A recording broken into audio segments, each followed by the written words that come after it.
My fucking star boy, bruv. My fucking star boy. Big up to every single one of you that's locked in.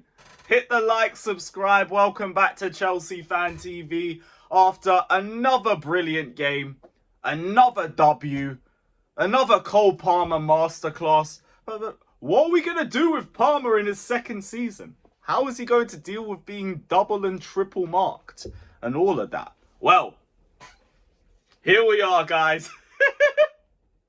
Here we are. I swear. I know it's only early days and everything, but I haven't enjoyed watching Chelsea in so long. I haven't been so excited to watch Chelsea in so long. I haven't been so reserved when going a goal down watching Chelsea in God knows how long. We went 1-0 down in like a minute or two, and I just thought, we'll come back. I forgot how good of a feeling that is when you concede a goal and it's not all panic stations. Because guess what? We have a good team. We have a good team. We have a good manager. We have a good squad. I know people want to dance around that fact a little bit, but look at what's in front of you. Let's judge what's in front of us. Some bozo moments at the back. Like that felt like Robert Sanchez from last season. That didn't look like Robert Sanchez from this season. And he did still have some good moments. Like, I'm not just going to rip into him. There was some good saves from him. But you can't have bozo moments at the back. You can't. As the goalkeeper, you make a mistake 9 times out of 10, it leads to a goal. What happened? We saw 2 bad mistakes from him. They both led to goals. But the strength that we have going forward, the strength that we have in our midfield, the improvements that we're starting to see in our back line are there to see. They're just there to see. Like, we're a bit shaky for the first 15 to 20 minutes, and that was it.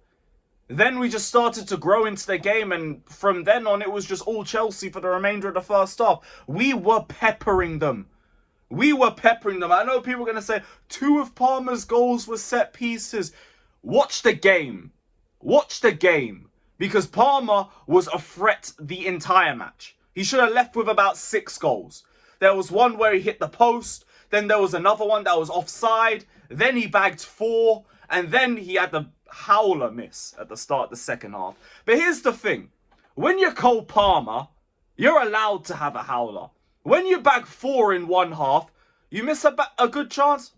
I don't care. Don't care. Why should I care? Like, we're 4-2 up. We're 4-2 up. Who gives a damn? Obviously, first goal, string of errors. Colwell and Caicedo, like, one of you kick the ball out. Don't do tiki-taka in the box when we're being pressed with numerous Brighton players in there. Sanchez, don't come out for that, because like the header you could have easily saved if you just stayed on your line. You went out unwarranted, and then it was just an open net. Like, the string of errors for the first goal. Second goal is just all Sanchez, I'm sorry. Like, maybe Gusto could have done a little bit better in the build-up. Sanchez isn't even looking at the man that he's trying to pass to. If anything, I'm more annoyed about him for the second goal than I am even for the first. But didn't matter. Why? Because our attack, Cole Palmer in it, all of that. Nicholas Jackson assists to Palmer for the first one. Jadon Sancho just tearing Brighton apart and winning a penalty for the second. And we need to talk about Jadon Sancho too, because like, this guy is ridiculous in possession. His dribbling and his passing is next level.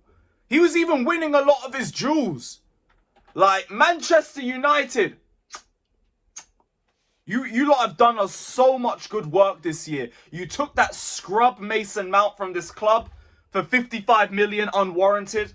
And now you've given us Jadon Sancho. Man like Jamar for 25 million. Again, unwarranted. Thank you, Manchester United. Thank you very much. The third goal, Cole Palmer has now unlocked free kicks. As if he couldn't be already cracked enough. He's unlocked free kicks. The fourth goal, Sancho to Palmer. Again, Sancho bags an assist. Standard Sancho at this point. And then we go into the second half. Much more quieter.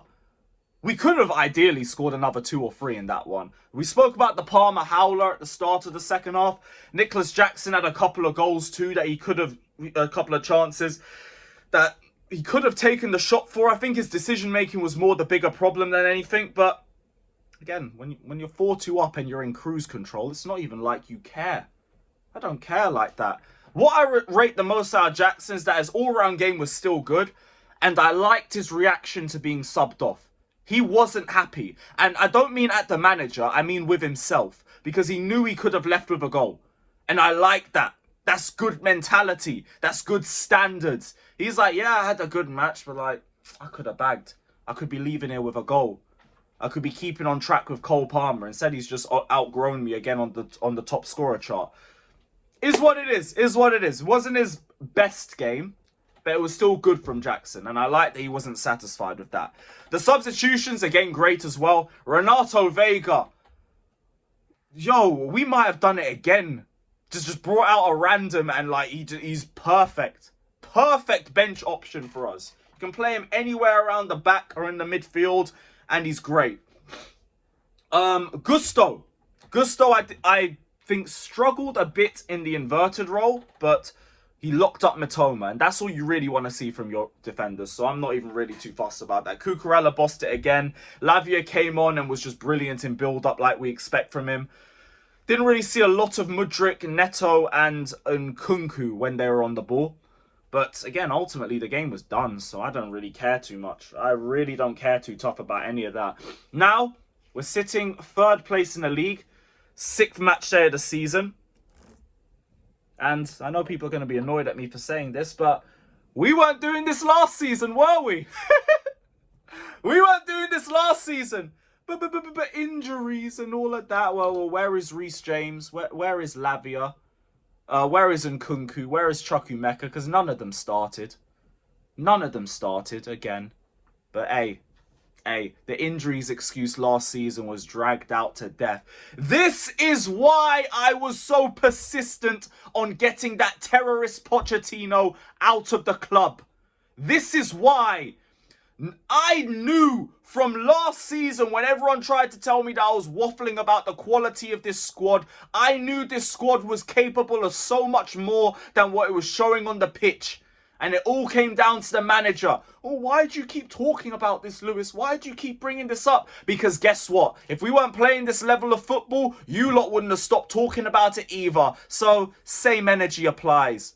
I'm going to remind people about standards because everyone let the standards drop last season. So I'm now back here to remind everyone of where the standards should be. And it's not where Maurizio Pochettino allowed it to drop to. Every single one of you that wanted to back Poch, wanted to keep Pochettino, I hope you feel as stupid as you lot looked last season. I hope you lot realise that. Now, welcome to the fold because we're all cooking. We're all playing good football. And honestly, get me to Nottingham Forest, get the 3 points in that game, and then bring me all the other games after the international break because I relish it. I really want to see where this team is capable of going. Because the next few games, we're going to find out what we're capable of. Big up to every single one of you that's locked in though. Cold World, all of that. And yeah, up the Chelsea, up the Chelsea. I love watching this club again, I swear. It's brilliant. Enzo Maresca, man. Mwah.